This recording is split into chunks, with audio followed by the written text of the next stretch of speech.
The arc of Arav's leap. Arav stood at the edge of an old stone cliff just outside his village. Below him stretched a calm river, shimmering in the evening light.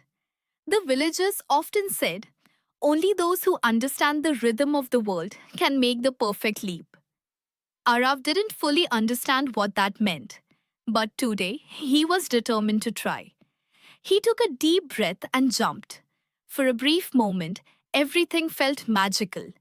His body rose smoothly into the air, as if the world had paused just to watch him. The ground moved away, the wind rushed past him, and he felt unstoppable. But then, something changed. His upward motion slowed. That powerful push he had started with began to fade.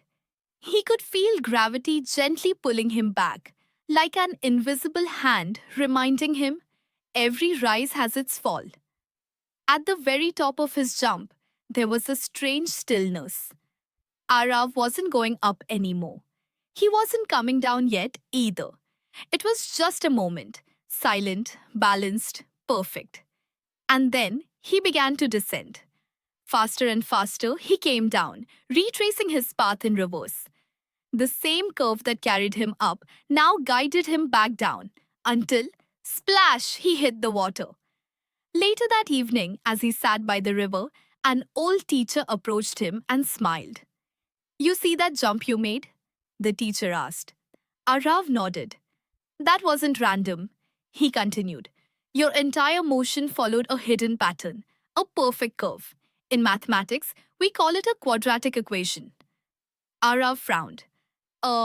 What? The teacher drew a simple curved line in the sand. This, he said, is your jump.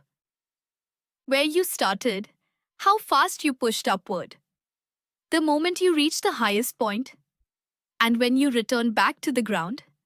All of it, the teacher said, can be described by a single equation. Arav looked at the curve again.